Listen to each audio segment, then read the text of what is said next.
여러분 모두 환영합니다. 하나님께 영광을 드리고 또 여러분 서로 축복하는 시간 같습니다. 옆에 분들 한번 안아주시고 사랑합니다. 잘 오셨습니다.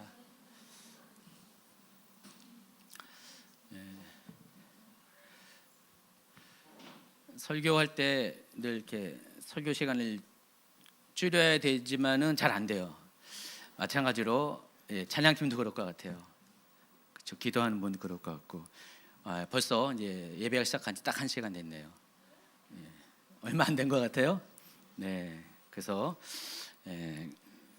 지금부터 이제 말씀을 전하는데 되도록 짧게 전하도록 애는 쓴다는 거죠. 애만 씁니다. 결과는 잘 모르겠고요. 자, 오늘 말씀 같이 나누도록 하겠습니다. 여호수아서 5장 10절, 11, 12절 한번 같이 함께 읽어볼까요? 또 이스라엘 자손들이 길갈에 진쳤고 그달 14일 저녁에는 여리고 평지에서 유월절을 지켰으며 유월절 이튿날에 그 땅의 소산물을 먹되 그날에 무교번과 볶은 곡식을 먹었더라. 또 그 땅의 소산물을 먹은 다음 날에 만나가 그쳤으니 이스라엘 사람들이 다시는 만나를 얻지 못하였고 그 해에 가나안 땅의 소출을 먹었더라. 아멘. 제가 얼마 전에 카톡방에 약간의 조크를 했는데 기억나실지 모르겠어요. 우리 교회 여성분들 중에서 이름 끝자에 숙자 들어간 분들이 더러 있습니다. 제가 기억하는 바로는 경숙이가 2번 계시고요, 현숙이도 2번 계시고요, 해숙이, 유숙이, 향숙이, 연숙이도 있네요. 근데 아직 없는 이름이 있어요. 민숙이에요. 민숙이가 없으니까 좀 왠지 아쉬워서 우리 교회에 없는 이름인 민숙이를 소개하고자 합니다. 무슨 말인지 알겠어요? 성경에 있는 민숙이. 그래서 지난 수요일부터 우리 민숙이 강의가 시작됐고 목요일부터는 말씀 묵상도 민숙이를 본문으로 시작됐습니다. 장장 5개월 동안 이제 진행이 될 거고요. 중간에 여러분이 지루하실 수도 있어서 한 2달 뒤에 갈라디아서를 1달 동안 잠깐 끼워놓고 민수기를 끝까지 강의하도록 하겠습니다. 민수기가 어떤 책인지를 잠깐 먼저 소개하면은 하나님께서 이스라엘 민족을 이집트 땅에서 불러내셔서 약속의 땅 가나안을 향해서 진근하게 하십니다. 약 2달 동안은 시내 광야에 이르기까지 하나님께서 이집트 땅에서 시내 광야에 이르는 그 시간들을 광야에서 보내게 하셨습니다. 여러 가지 우여곡절의 사건도 있었고 많은 불평 불만을 통해서 하나님의 그런 진노도 있었지만은 아직 어린 모습이었기 때문에 하나님은 그들을 징벌하지는 않으시고 달래고 또 뒤를 밀어서 시내 광야까지 이르게 하셨습니다.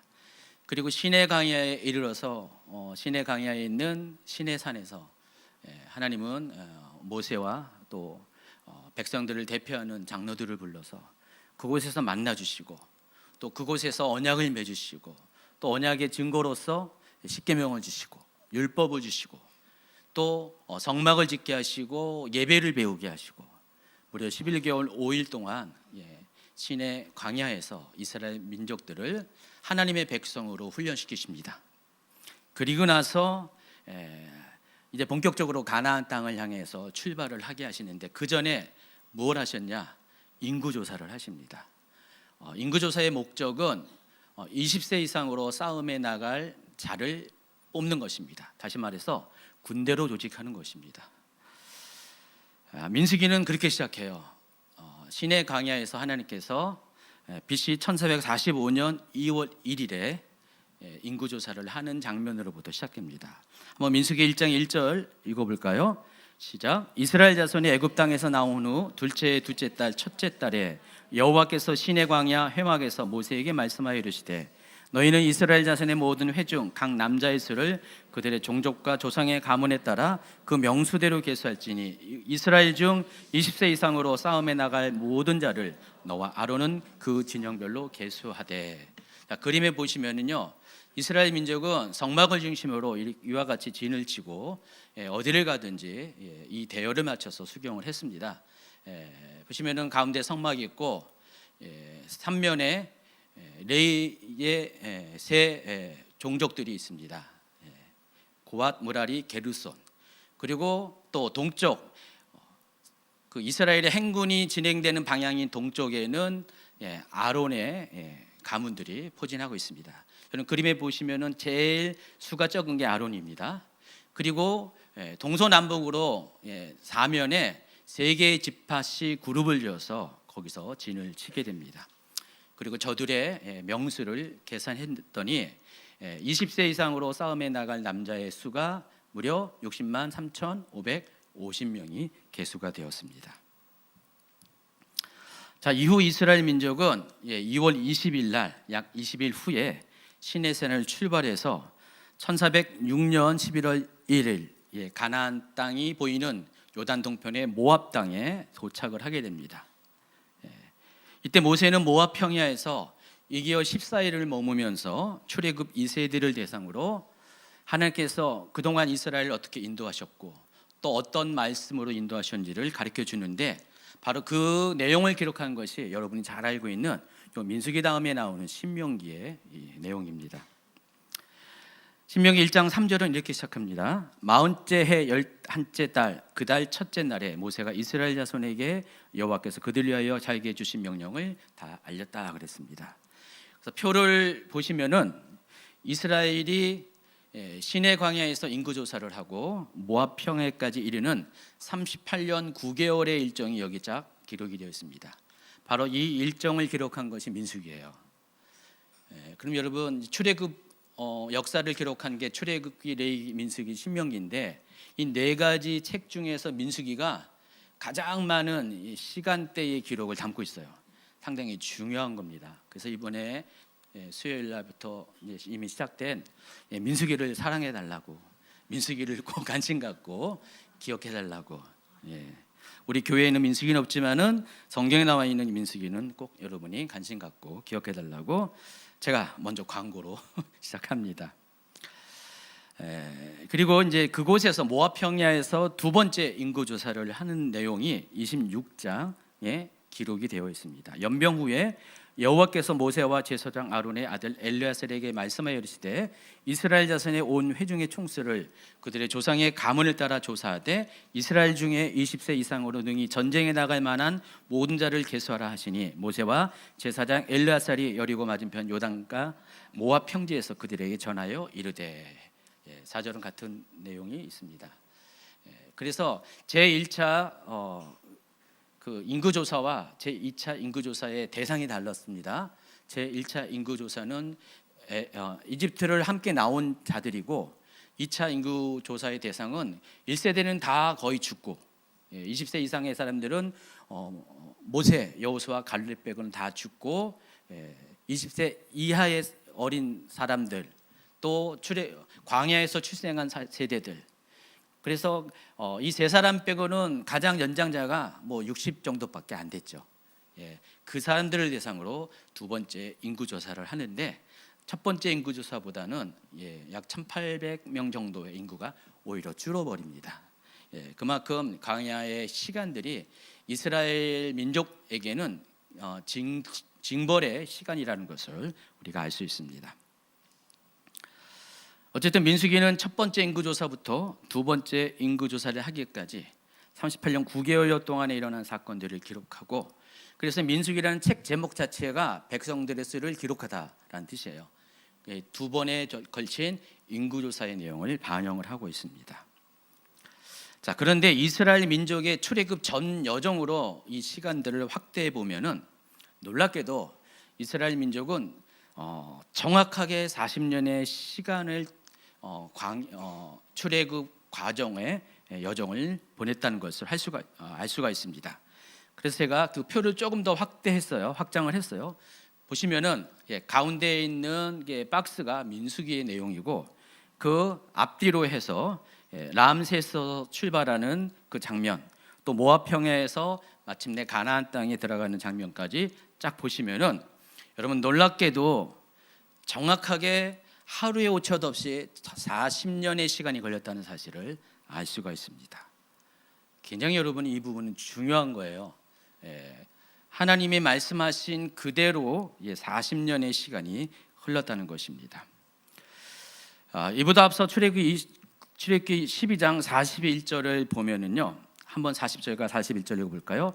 이스라엘 자손이 애굽에 거주한 지 430년이라 430년이 끝나는 그날에 여호와의 군대가 다 애굽 땅에서 나왔다 그랬습니다.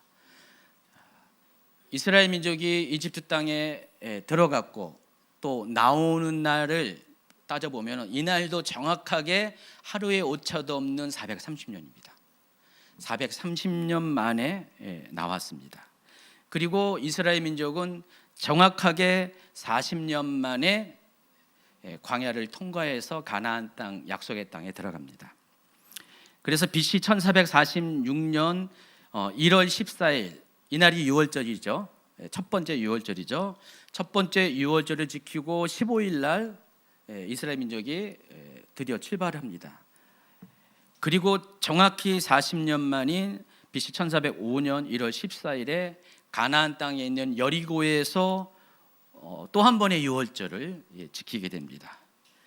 이 유월절을 지킴으로써 모든 출애굽 과정이 여정이 공식적으로 끝나게 됩니다. 자, 그럼 이스라엘의 출애굽은 유월절로 시작해서 유월절로 끝마쳤다는 사실을 알 수가 있습니다.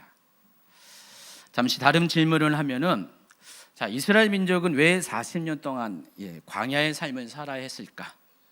자, 그 이유가 민수기 14장 34절에 명확하게 나와 있습니다. 한번 같이 읽어볼까요? 너희는 그 땅을 정탐한 날 수인 40일의 하루를 1년으로 쳐서 그 40년간 너희의 죄악을 담당할지니 너희는 그제서야 내가 싫어하면 어떻게 되는지를 알리라 하셨다 하라. 하나님께서 이스라엘 민족에게 원래 세우신 계획은 2년의 시간이었습니다. 2년의 시간 동안 광야를 통과하면서 아까 말씀드린 시내 광야에서 시내 평야에서 1년 거의 1년 11개월 5일 동안 있으면서 하나님 백성으로서 준비케 하시고 가나안 땅에 들어가게 하실 것입니다. 그 과정 중에 여러 가지 많은 사건도 있었지만은 결국은 성장의 과정을 통해서 가나안 땅을 정복할 수 있는 준비를 마치게 하실 것입니다. 그게 2년의 시간이 하나님의 계획이었어요. 그런데 이들이 바데스 바네아에서, 그러니까 바란강의 가데아에서 가데스지, 헷갈려요. 가데스에서 하나님 앞에 불순종했고 하나님을 불신하는 죄악을 범하였습니다. 그래서 하나님은 이 사건을 계기로 이스라엘 민족에게 38년의 방랑의 시간을 허락했는데, 이 또한 정확히 38년이에요. 하루에 오차도 없는 정확한 38년의 시간을 채우게 된다는 것입니다.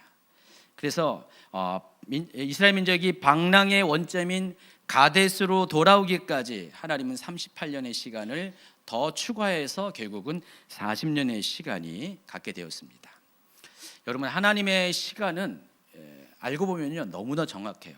우리가 계산을 귀찮아서 안 했고 몰라서 안 했을 뿐이지, 여러분 정말 적극적으로 성경에 나와 있는 기록들을 가지고 날짜를 계산하면요 정말 놀랄 정도로 하나님의 시간은 정확하다는 사실을 여러분이 알게 됩니다.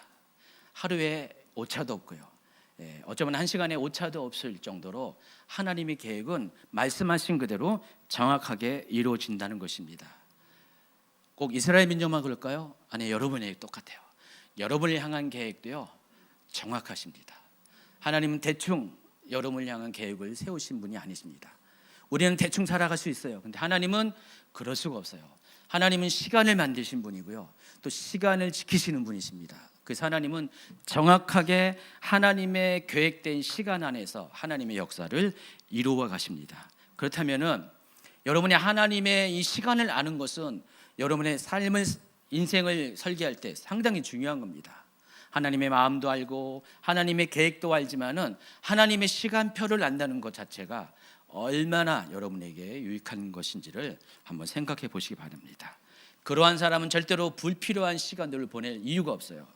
이스라엘 백성이 2년이면 딱 족한 이 시간을 하나님의 시간을 모르기 때문에, 하나님의 마음을, 계획을 모르기 때문에 38년의 방랑의 시간을 보냈지만은 여러분 굳이 그렇게 시간을 보낼 필요가 없습니다. 오늘 이제 함께 예배드리는 우리 젊은 층들은 오늘 말씀을 더 귀담아 들으시기 바랍니다. 이미 오래 살아온, 저와 같이 오래 살아온 분들은 많은 시행착오가 있었고 실패가 있었어요. 어쩌면 우리 장년분들은 내 인생에서 요 기간은 빼고 싶다, 삭제하고 싶다라는 그런 시간들이 있지 않았을까요? 흑역사, 일명 흑역사의 시간이 있을 것입니다. 저에게도 그런 시간이 있었어요. 근데 아직 우리 젊은이들은 그 시간이 아직 도래하지 않았어요. 벌써부터 어린 나이에 흑역사를 생각하는 친구들도 있을런지 모르겠지만은 아직은 본격적인 흑역사는 아닙니다. 그래서 여러분이 젊은 나이에 하나님의 시간표를 안다면은, 여러분을 향한 하나님의 시간 계획을 안다면은 그 38년의 그 시간이 여러분의 인생에 끼어들 이유가 없다라는 것입니다.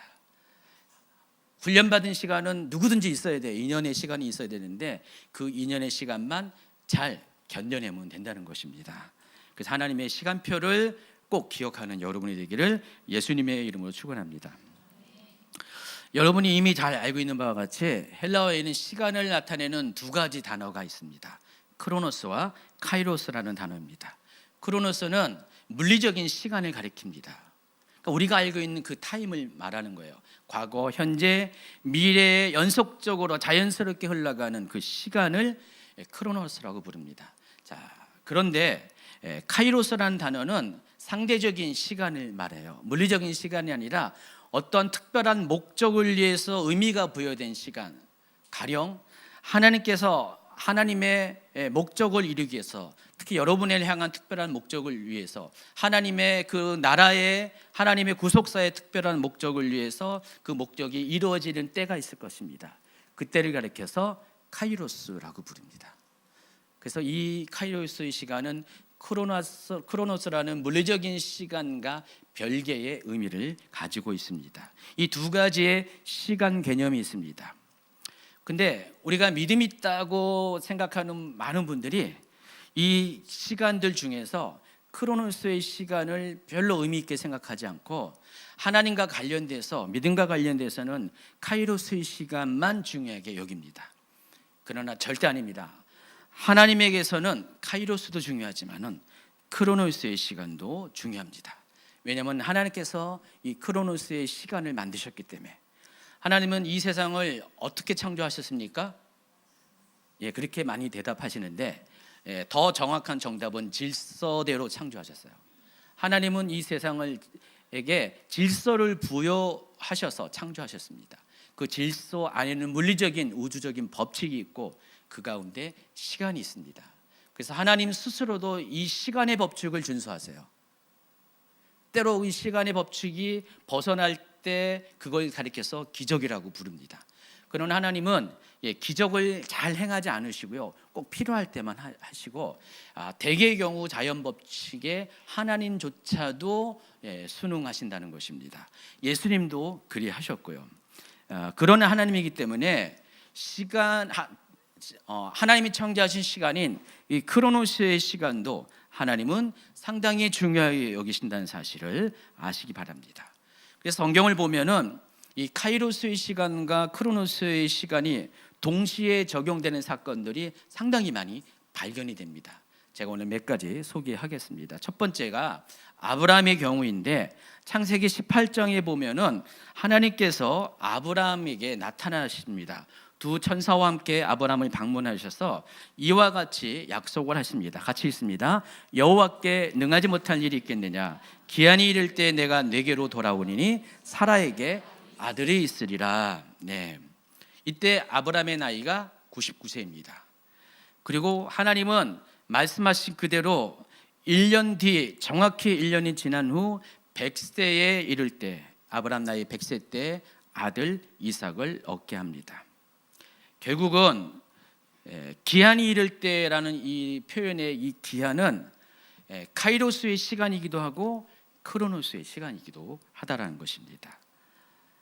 아브라함은 크로노스의 시간 개념으로 정확히 1년 뒤에 아들을 얻게 되었고요, 그리고 이 시간은 역시 하나님의 그 계획이 아브라함을 통해서 아브라함과 하신 약속의 모든 그런 계획들이 정확하게 이루어지는 하나님의 때라는 것입니다. 이와 같이 아브라함과 하나님과의 관계 안에서 창세기 18장에는 카이로스와 크로노스의 시간이 동시에 성취되는 그런 예를 우리에게 나타내 보입니다. 두 번째가 열왕기하 20장인데 여기에는 여러분 잘 알고 있는 유명한 히스기야 왕이 등장합니다. 병들어 죽게 된 히스기야에게 하나님은 15년의 생명을 연장시킬 것을 약속하십니다. 그리고 히스기야가 요청하지도 않았음에도 불구하고 하나님께서 한 가지 징표를 나타내 보이시는데 그것은 아하스 왕 때 설치한 해시계가 있는데 계단 모양의 해시계가 있습니다. 이 계단 모양의 해시계가 10도 뒤로 물러가게 하는 놀라운 역사를 일으키십니다. 열 눈금이 뒤로 가게 하는 그런 일을 벌이십니다. 여러분, 이 시간을 거슬렀거나 앞서간다는 것은 하나님이 하시는 기적 중에서도 좀처럼 보기 힘든 것입니다. 아까 말씀드렸죠. 하나님은 스스로 이 물리적인 법칙 안에서 자신이 먼저 순응하신다고 했습니다. 이 시간을 하나님도 시간의 법칙을 순종하신다는 것입니다. 근데 그럼에도 불구하고 하나님은 그 하나님의 그 원칙을 깨뜨리고 기적을 뛰어넘는 사건을 발생시키십니다. 하나님께서 이와 같은 징표를 주신 이유가 있습니다. 하나님의 시간이 얼마나 신실하게 지켜질 것을, 하나님의 약속이 히스기야와 함께 하신 약속이 얼마나 신실하고 정확하게 지켜질 것을 보여주시기 위해서 이와 같은 일을 발생시켰다는 것입니다. 그 히스기야는 하나님의 약속대로 정확히 15년의 수명을 더 살고 죽음을 맞이하게 됩니다. 이처럼 하나님의 이 시간은 막연한 개념이 아니라는 사실을 아시기 바랍니다. 정확한 크로노스의 시간에 맞춰서 하나님은 자신이 하신 약속을 반드시 이루어 가십니다. 세 번째 예를 또 들겠습니다. 이번에는 조금 더 확장된 개념으로 여호와의 저기를 통한 하나님의 시간표에 대해서 여러분에 소개해 드리겠습니다. 하나님은요, 하나님의 구원 계획을 여호와의 절기라는 특별한 이 날짜 안에 집어넣으셨습니다. 그리고 그것을 역사 가운데 지금까지 성취해 오셨고 앞으로도 성취해 가실 것입니다. 레위기 23장에는요 모든 절기의 기본이 되는 안식일과 또 여호와의 7대 절기들이 차례대로 소개됩니다. 한번 레위기 23장 2절을 읽도록 하겠습니다. 이스라엘 자손에게 말하여 이르라. 이것이 나의 절기들이니 너희가 성회로 공포할 여호와의 절기들이라. 안식일을 먼저 소개하고 차례로 6월절부터 시작해서 초막절까지 모두 7개의 절기들이 히브리어로 모아딤들이 소개가 되고 있습니다. 이 절기들의 공통점이 있어요. 23장 2절에 나와 있는데 너희가 성회로 공포할 여호와의 절기들이라고 했습니다. 여기서 성회라는 것은 바로 여러분처럼 모인 이 모임을 가리킵니다. 우리가 지금 성회를 모인 거예요. 지금 하나님을 예배하는 모임, 이게 성회예요. 그래서 이 7개의 절기들 또 안식일에는 공통적으로 하나님을 예배하는 그 날들이 항상 있습니다. 이게 바로 여호와의 절기들이에요. 그래서 이스라엘이 지금 지키는 또 다른 절기들이 있지만은 하나님께서는 직접 안식일과 7개의 절기들을 지정해 주셨습니다. 그리고 반드시 그 절기들을 지키고 그 절기들에는 성회에 모여서 하나님을 예배할 것을 명령을 하셨습니다. 자, 여호와의 7대 절기는요 크게 두 개로 나눕니다. 봄절기와 가을절기, 그리고 그 중간에 여름절기가 하나가 포함되어 있습니다. 여러분 이 7대 절기는 너무나 많이 들었기 때문에 다 아실 것입니다. 그럼에도 불구하고 오늘 처음 듣는 분도 계실 것 같아서 간단하게 소개하겠습니다. 봄절기는 3월과 4월 중에 찾아오는데 6월절, 무교절, 초실절을 한 묶음으로 묶어서 봄절기라고 합니다.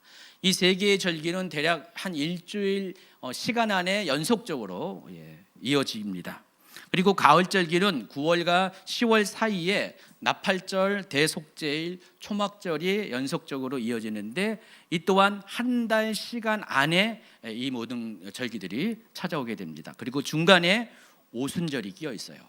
우리가 지난주에 우리가 성령 강림주 있고 지난주 이틀 전에 금요일 날 오순절이었어요. 이번에도 5월 달이었잖아요. 어떨 때는 6월 초까지 갈 수도 있고요. 이렇게 5월 내지 6월 중에 오순절이 찾아오게 됩니다.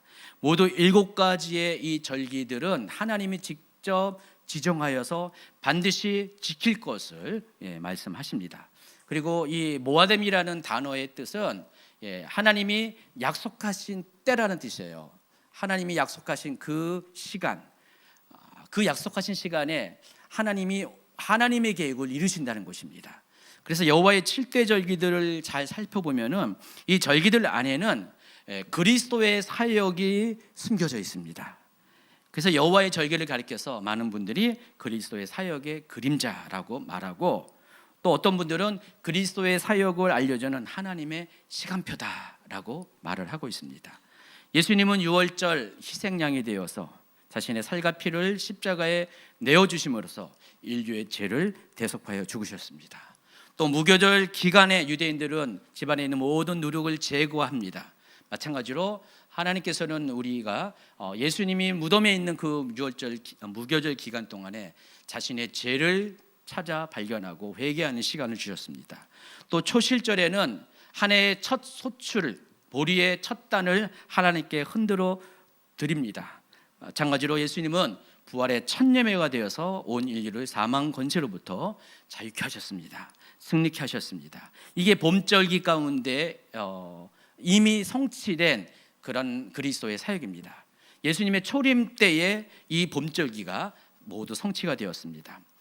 그리고 여름절기인 오순절도 이미 성취가 되었습니다.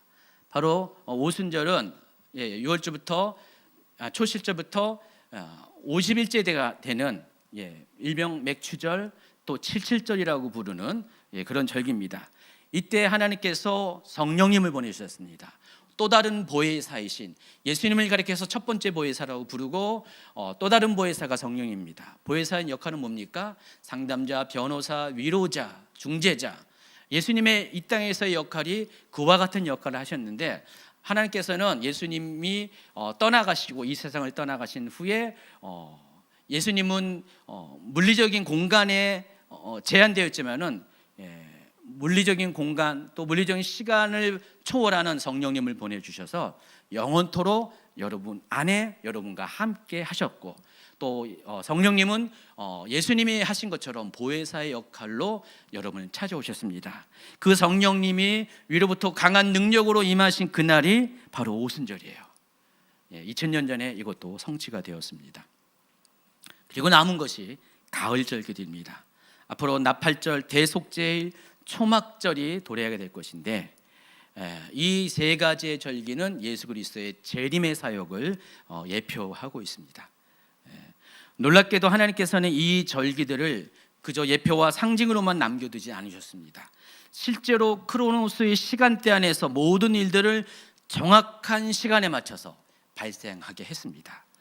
그래서 이미 성취된 봄절기를 예를 들면은 예수님께서는 크로노스의 시간을 성취하기 위해서 언제 죽으셨는지 아십니까? 예수님은 6월절 희생양으로 하나님의 어린 양으로 오셨잖아요. 그러면 어린 양이 죽는 그 시간에 맞춰서 십자가에 죽으셨어요.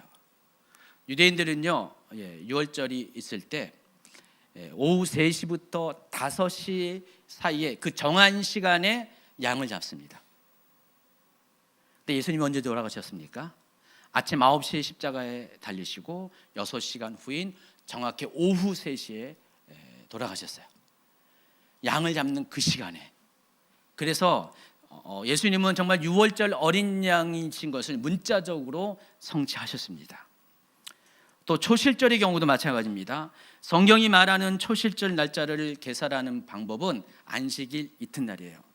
그래서 여러분 이 초실절은 우리 기독교에서 이렇게 지키고 있는 부활절과 같은 날입니다. 항상 변하지 않습니다. 날짜는 해마다 변동이 있지만은 요일은 언제나 고정이 돼요. 안식일 다음 날 주일이라는 것입니다. 여러분 부활절은 항상 주일이잖아요. 이번에 오순절과 성령 강림주일이 이틀 차이 나지만은 이 부활절의 경우는 그렇지 않다라는 것입니다. 항상 고정된 날짜입니다.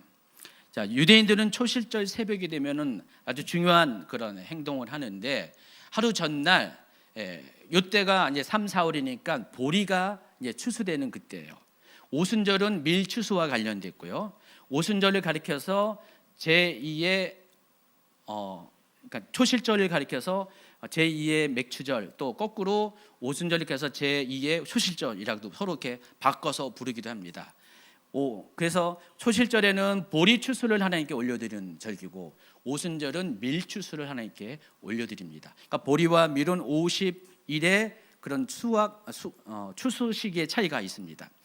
그래서 3, 4월이 되는 요 초실절에는 보리 추수가 이루어지는데 보리 추수는 한 해 농사의 첫 번째 농사입니다. 이스라엘에서 첫 번째 농사가 보리 추수입니다. 우리나라도 그렇지 않습니까? 거의 보리 추수가 첫 번째 농사이고 그래서 이 보리 추수하는 보리 추수할 때 추수하기 전에 첫 번째 그 보리 한 단을 하나님께 올려드린 다음에 본격적으로 추수가 이루어집니다. 그게 바로 초실절 행사예요. 그래서 전날에 밭에 가서 가장 좋은 것을 찜합니다. 그리고 새벽이 되면은 농부들이 가서 그 볕단을 베어서 묶어서 사람들과 함께 춤을 추면서 노래를 부르면서 성전으로 가서 제사장에게 전대주고 제사장은 그 보리 단을 하나님 앞에 흔듭니다. 이걸 가리켜서 요제라고 부릅니다. 하나님께 흔들어드려 하나님 첫 수확을 소출을 주신 거 감사합니다 라고 하나님께 그런 감사의 시간을 보내는 게 바로 초실절의 중요한 행사입니다. 그게 언제 어느 시간대에 이루어진다고요? 바로 동틀 무렵에 새벽 시간에 이루어집니다. 예수님이 언제 부활하셨습니까? 바로 그 시간에, 정확한 그 시간에 부활하셨습니다. 그래서 예수님은 카이로스의 의미도 성취된과 동시에 크로노스의 시간도 정확하게 지켜서 죽으시고 부활하셨습니다. 오순절의 경우도 마찬가지입니다. 이처럼 하나님께서는 사람들에게 크로노스의 시간 안에서 절기도를 지키도록 하셨고 동시에 하나님 자신도 그 시간에 맞춰서 카이로스의 역사를 성취시켜 나가신 분입니다. 따라서 절기에 맞게 성취된 예수 그리스도 사역이 그 같은 하나님의 방식을 증명하고 있습니다. 우리가 앞으로 3개의 남은 절기, 가을 절기들이 있습니다. 그렇다면 지금까지 4개의 절기들이 카이로스와 크로노스의 시간 개념을 동시에 충족하는 방식으로 하나님이 그 역사들을 이루어 나갔다면 앞으로 가을 절기는 어떻게 할까요? 동일한 방식으로 하나님께서 성취시킬 것입니다. 그래서 여러분이 하나님의 시간표를, 남은 시간표를 아는 것이 너무나 소중하다는 사실을 아시기 바랍니다. 하나님께서는 이와 같은 방식으로 하나님의 시간을 이끌어 가십니다. 그렇다면 앞으로도 동일하게 하나님은 하나님의 시간표를 이끌어 가시고 이것이 민족적으로 또 거시적인 하나님의 역사만이 아니라 여러분의 개인의 삶에도 하나님은 동일하게 하나님의 시간표 안에서 여러분에 대한 섭리를 이끌어 가실 것입니다. 많은 분들이 간과하는 부분이 또 이것이기도 합니다. 하나님은 정확한 분이시지만은 여러분은 하나님이 정확하다고 그다지 생각하지 않습니다. 하나님의 시간도 정확하게 흘러가는데 사람들은 정확하신 하나님의 섭리를 믿지 못하고 하나님의 말씀을 다소 막연하게 생각을 합니다. 우리의 믿음은 여러 측면에서 어떤 게 믿음이 있는 사람이라고 우리가 여러 방식으로 확인할 수가 있는데 실은 이 부분에서도 여러분의 믿음을 점검할 수가 있습니다. 믿음의 사람은 이런 사람입니다. 하나님의 말씀은 아무리 작은 것 하나라도 그대로 믿고 그것이 이루어질 때까지 인내하고 기다리며 마침내 그 응답을 보는 사람, 바로 그 사람이 믿음의 사람입니다.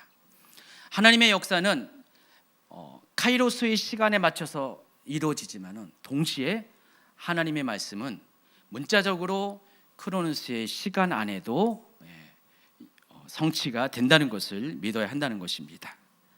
성경에 너무 많은 예가 있고 예수님조차도 하나님께서 만드신 이 크로노스의 시간 안에서 활동을 하셨다는 것을, 일하셨다는 것을 말씀드렸습니다. 그러므로 시간은 막연하게 흘러가는 것이 아닙니다. 모든 시간은 하나님의 철저한 계획 안에 있고 섭리 안에서 하나님이 정하신 때를 향해서 지금도 흘러가고 있습니다.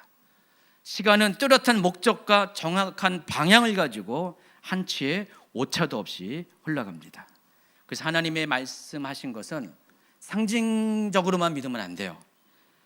그것으로 그쳐서는 안 된다는 것입니다. 하나님의 말씀하신 것은 문자적으로 성취될 것을 믿는 믿음이 여러분이 있어야 한다는 것입니다. 어쩌면 이 자리에 계신 대부분의 사람들은 인생의 어느 한 지점에서 이와 같이 내 인생 가운데 찾아오신 하나님을 경험하셨을 것 같아요. 대부분의 여러분은 그것을 가리켜서 카이로스의 하나님을 만났다라고 고백을 할 겁니다. 근데 아닙니다. 하나님은 카이로스의 하나님으로 찾아오시지만은 크로노스의 시간 안에서 여러분을 만나 주신다는 것을 여러분이 아시기 바랍니다. 제가 그 하나님을 만난 간증을 여러 차례 했어요. 아마 이 간증은 예전에도 했을 것 같습니다. 1, 2년 전에 한번 설교 시간에도 했었는데 아주 오래전, 그렇다고 해서 호랑이 담배 피던 시절은 아니고요. 우리 아이가 아직 아기였을 때, 한 20여 년 전에 둘째가 아직 돌이 안 될 그때쯤이었습니다. 우리 둘째가 27이니까 26년 전이죠. 그때 제가 이제 직장에 출근하기 위해서 초겨울 아침에 운전을 했습니다. 그때 서해안 고속도로가 개통한 지 오래되지 않은 시기였습니다. 인천에서 오산 쪽을 향해서 쭉 가고 있었는데, 평택 쪽을 향해서 가고 있었는데 아침 한 6시에서 7시 사이였어요. 도로에 너무나 많은 차들이 길을 이렇게 막아서고 있었습니다. 그래서 제가 그 트럭들을 추월해서 1차선으로 쭉 달렸어요. 그때 승용차를 안 갖고 잠시 승합차를 가지고 운전할 때였는데 수십 대 아니 수백 대의 트럭들을 이렇게 추월해 가지고 1차선을 쭉 가고 있는데 어느 순간에 초겨울에 보이지 않는 얼음, 블랙아이스라고 하는 살얼음을 차가 밟은 겁니다. 그래서 승합차는 그 구동축이 뒤에 있기 때문에 구동축에서 밟아버리면 갑자기 앞바퀴가 붕 뜨면서 그 조정이 방향을 조정할 수가 없습니다. 그래서 미끄러졌어요. 차가 제 의지대로 핸들이 돌아가지 않고 차가 계속해서 지그재그로 막 왔다 갔다 하는 걸 느꼈습니다. 제가 그때 확신했어요. 나는 지금 죽는다. 아니 정말 그랬어요.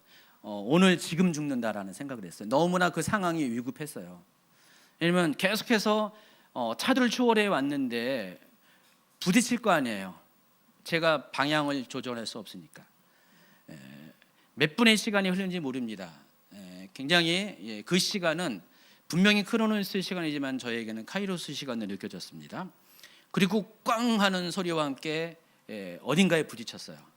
그리고 제가 잠시 정신을 잃었는데 결과적으로 나중에 보니까 한 5분, 10분 사이에 제가 다시 깨어난 것 같아요.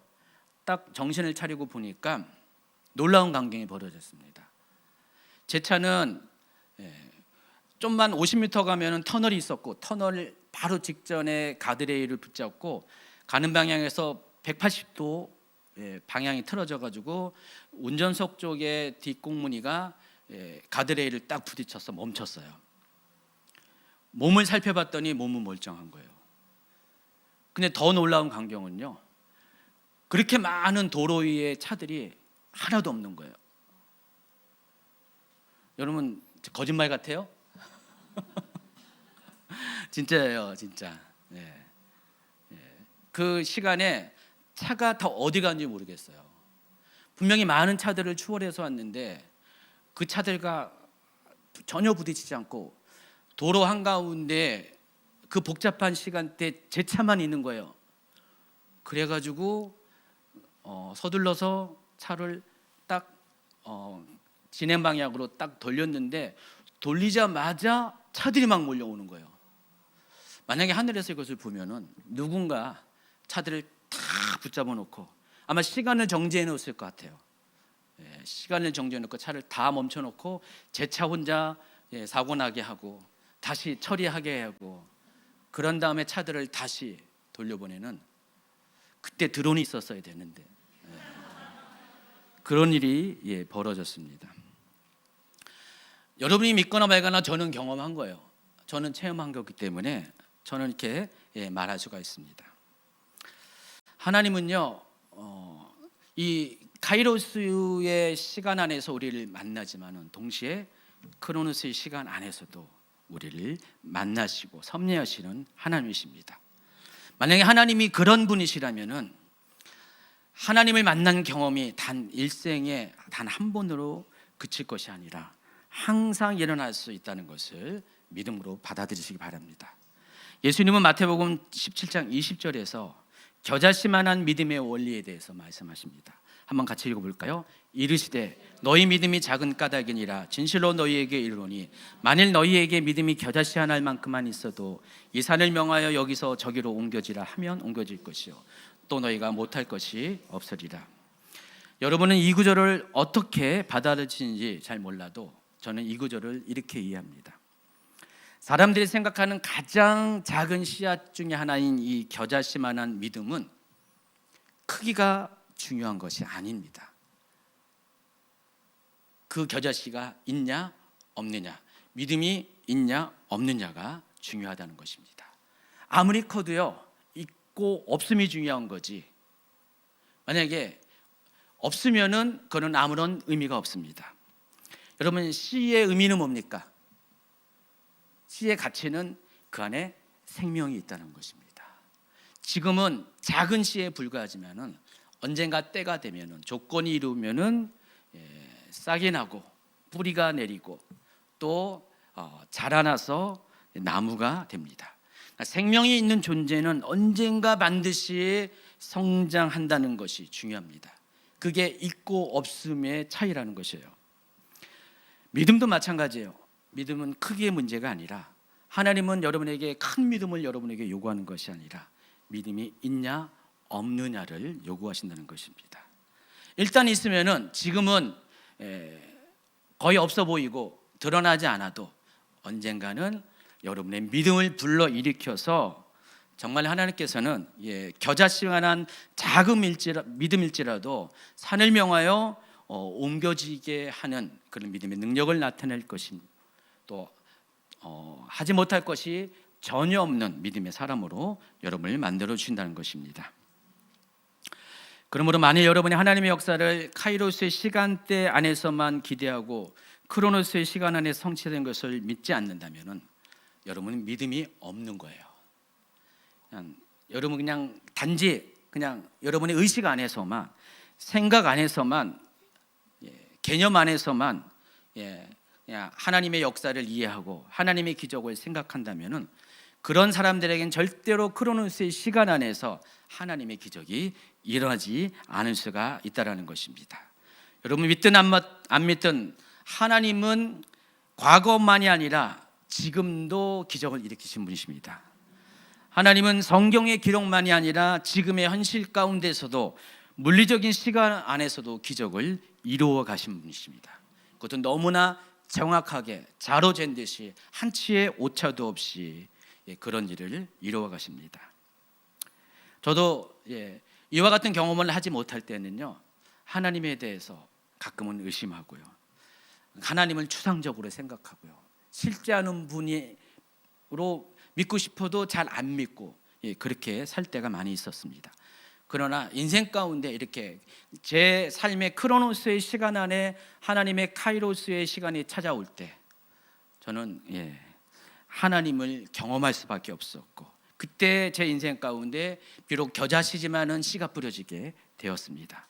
그리고 그 씨가 자라나기 시작했어요. 겨자씨 믿음이 주는 교훈은 그래서 믿음의 크기가 중요한 것이 아니라 믿음의 있고 없음이 중요하다는 사실을 알려줍니다. 오늘 이 겨자씨의 이야기했지만은 마태복음 13장 31절과 32절에도 겨자씨의 비유가 또 등장합니다. 마태복음 13장 31절 32절 읽어볼까요? 또 비유를 들어 이르시되 천국은 마치 사람이 자기 밭에 갖다 심은 겨자씨 하나에 같으니 이는 모든 씨보다 작은 것이로되 자란 후에는 풀보다 커서 나무가 되매 공중의 새들이 와서 그 가지에 깃드니라. 천국이 뭐와 같다고요? 마치 사람이 자기 밭에 심은 겨자씨 하나가 같다 그랬습니다. 아까 겨자씨 이야기를 하면서 뭐라 그랬습니까? 겨자씨가 중요한 것은 크기는 비록 작지만은 생명이 있다는 것입니다. 그리고 생명이 있으면은 언젠가는 자라나서 후에는 풀보다 커서 나무가 되어서 공중의 새들이 그 가지에 깃들이는 그런 놀라운 일들을 나타내 보인다고 그랬습니다. 여러분에게 믿음이 있다면은 언젠가는 여러분도 이와 같은 역할을 하게 될 것입니다. 오늘 특히 이제 장년층도 있지만은 우리 젊은들에게 권면합니다. 여러분의 이 시기에 믿음을 갖는다는 것은 쉬운 건 아닙니다. 그렇지만은 믿음이 중요한 이유는 비록 겨자씨만한 믿음이라도 지금 여러분이 믿음을 소유한다면은 언젠가는 여러분의 인생 가운데 이 믿음이 자라서 나무가 될 것이고요. 나무가 되면은 여러분의 그 나무 그늘 아래 정말 많은 사람들이 안식하고 깃드는 역할을 하게 된다는 것입니다. 저도 이제 목회를 하면서 제가 원하던 원치 않든 간에 저도 하나님이 세운 나무가 되었습니다. 만약에 제 안에 그 겨자씨만한 믿음이 없었다면 어떻게 됐을까요? 지금 하나님이 세우신 이 자리에 있을 수도 없었고 역할을 감당할 수 없었습니다. 제가 믿음에 대해서 무엇인가 여러분에게 자신 있게 말할 수도 없었을 것입니다. 근데 하나님께서 작은 사건을 통해서 또 때로는 큰 사건을 통해서 하나님의 살아계신가 또 하나님이 그 카이로스의 시간뿐만 아니라 크로노스의 시간 안에서도 찾아오시고 정확하게 역사하는 것을 경험한 후에는 이 믿음이 자라기 시작했습니다. 심겨졌고 자라기 시작했고 또 성장해서 지금 나무 그늘이 되어서 하나님께 주시는 이 교회에서 또 여러분을 섬기는 그런 역할을 감당하게 했습니다. 믿음의 사람만이 이 일을 할 수가 있습니다. 믿음의 사람만이 가정을 세우고요, 믿음의 사람만이 공동체를 세우고 국가 민족의 운명을 헤쳐나가는 하나님 나라의 역사를 이끌어가는 그런 일들을 감당합니다. 저는 젊은 우리 청년 청소년들이 여러분의 나이대에 이 겨자씨만한 작은 믿음이라도 꼭 취하기 바랍니다. 권면드립니다. 대충 시간을 보내지 마세요. 요즘 젊은 층에 많은 분들이 소망 없이 그냥 시간을 그냥 막 흘려보내는 분들이 많은데 너무나 안타깝습니다. 여러분 이 시간이 얼마나 중요한데 여러분 잘못하다가 여러분 38년 동안 빙빙 돌다가 약속의 땅도 들어가지 못할 수가 있어요. 아까 말씀드린 것처럼 2년의 시간이면 충분합니다. 훈련받은 시간, 하나님이 허락한 그 훈련의 시간이면 충분합니다. 그 시간을 잘 선용하시고요, 충분히 훈련받아서 좀 믿음이 잉태되어서 믿음을 통하여 나무가 생성되게 하고 또 그늘이 만들어지고 많은 열매들을 통하여서 모든 사람들을 풍요롭게 하고 하나님 나라를 세워가는 여러분이 되기를 예수님의 이름으로 축원합니다.